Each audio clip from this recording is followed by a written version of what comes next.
Gundam.tk presents High Grade Farsia. Hey, what's up again, everybody? It's Robert184, 2Rs2Bs from GundamReviews.net, and you've already seen the unbox of the High Grade Farsia and all the individual parts, which are actually surprisingly fun to put together. But anyway, it's the mobile suit that's the most important thing, so let's get that together and see how it looks next to the other Vagan and Age kits.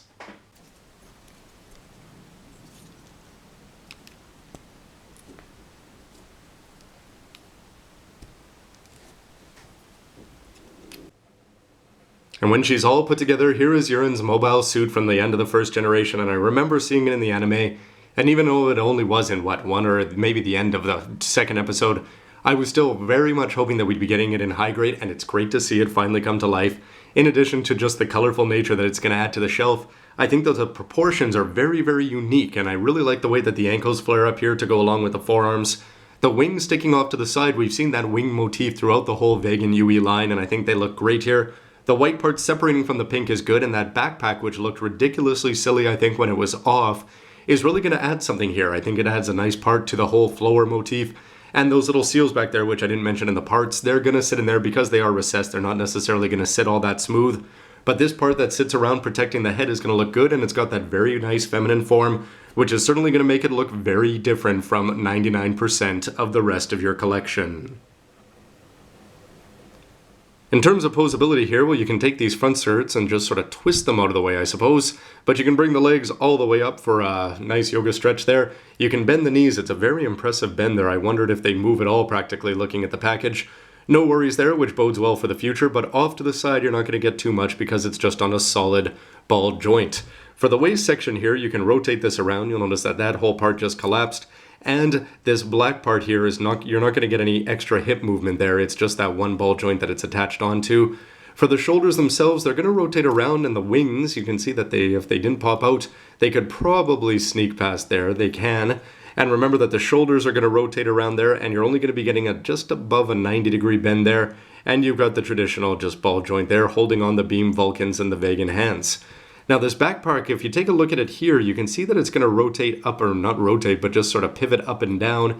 And when you do that, I think it's going to look pretty ugly if it's up, so you're probably better off with it in the down position. But you can move the head here fairly well, although you are impaired just a little bit because of the obstruction of this protection part around it. And remember, the wings do not move at all.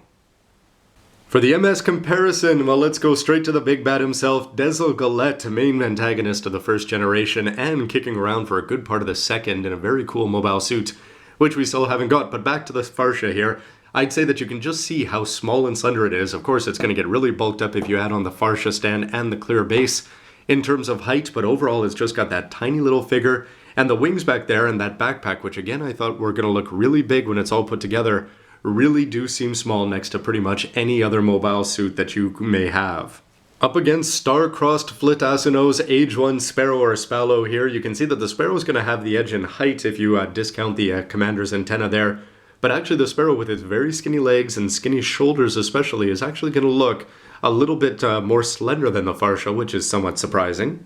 And next to what previously was the character was the mobile suit or mobile fighter here, that was playing every single female character when I do my reviews of Gundam Age the anime, which of course you can go check out.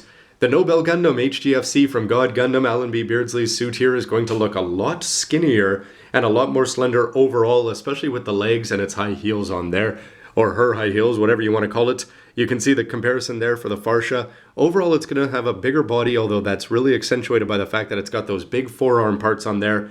And the backpack here is now going to make it start to bulk up compared to, well, the Nobel's hair, which is really going to take the cake in terms of size.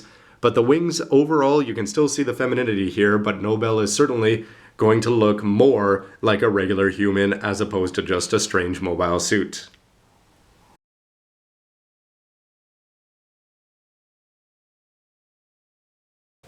Now, if memory serves me correctly, the Farsia was never shown not on the Farsia stand, so you might as well have that on part of your display.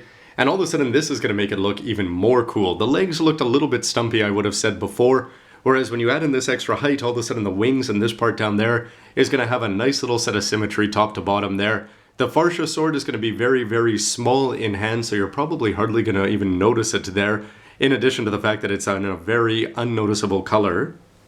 But standing on the stand, even next to the HGUC Banshee, which has got to be one of the largest HG kits out there, you can see that the Farsia's head and backpack is going to be as tall as its very cool and unique Banshee horns up there. And when you add in the commander antenna, the Farsia is going to be a lot taller, and this is without the display stand even underneath.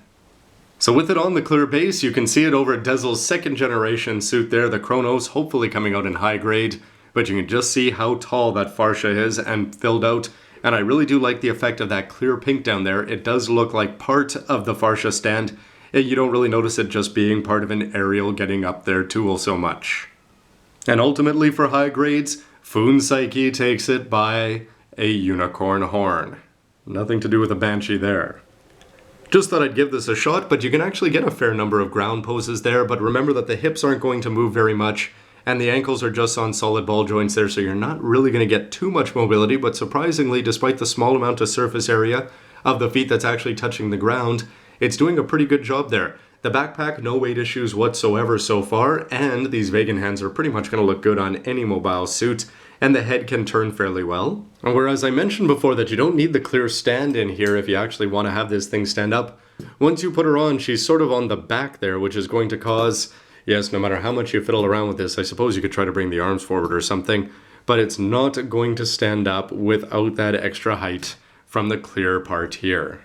But before putting it on that, I wanted to take a look at it on, this is the Nobel Gundam's action stand here, and you can either have the straight up one, which is really not going to accomplish anything, besides adding even more height than this one, but in the Superman pose actually, you can angle her at some pretty cool launches here. However, you can guess that with this being a little bit front heavy, yeah, that it's going to go toppling over, but that can easily be offset by just putting something heavy here on the back. And if you had the bits shooting out as she flew towards you on your shelf, I think this is actually a pretty cool way to put her on display. Outside of the wind gusting her here as I move it. And with the 3 of these clear parts here, you'll notice that since there's 5 bits, what you can just do is take a couple of them and cut them down to length. So when you do that, you're going to increase your display possibilities quite a bit. And I think that you can probably do a better job than I did. I didn't put a lot of thought into this, including using some straight bends. When you take a look at the box, they've always got nice rounded ones. So you can either bend them slowly or perhaps just warm them up in some lukewarm water, a little bit hot water, and you should be able to get it exactly where you want. But in terms of the actual details, I'm a big fan of it because you've got 6 places to attach those on down on the base there, and 3 places on her base here. So even though you've only got 1 long pole, if you cut 2 of them down so that you can get all 5 of them up in the air, I think the one up high is actually going to be sufficient if you actually got it in the right angle, and you could have them shooting off all over the place, and with their hands outstretched, making it look like they're launching off. It's a pretty cool combination, and that pink part down below, I'd say, is only going to add to it. It doesn't really detract and look too much like a base. If you take off the rosette bits, she's actually going to look pretty good here because you also have the ability where she has 2 pegs to put the ankles into. You only have to attach 1 really, and then you can bring 1 forward and rotate that around. And compared to something like the Nobel Gundam, where when you try to do poses like this with the feet, where it tends to go toppling, of course a big head of hair doesn't really help that. In this case, at least being held down by 1 ankle is going to keep it up there pretty well. And you can take the hands, and even though this pose is not going to work all that well compared to how it looks in the instruction manual because it's going to bump the head, it's still somewhat unique for something that has surprisingly, or seemingly at first, immobile legs. That's ironic for a mobile suit, I suppose. And while she probably would be better served with the funnels hidden more in the back, I've got the 2 back here and I could probably put a couple more, although remember the short ones are going to have to be more towards the front just because you don't have enough long ones there for the back. But this is quite a garden of death that Dezel is going to throw at Flit, and I think that the pink Farsia is going to be quite a unique mobile suit because of it.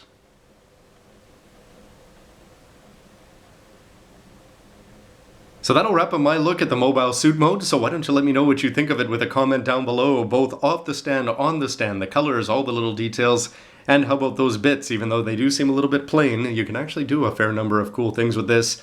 Just, I'd recommend to everybody that you do a better job than I did with those straight bends there. Anyway, everybody, thanks very much for watching, and we'll see you for the next and final part, The Verdict. Thanks for watching, everybody. See you next time.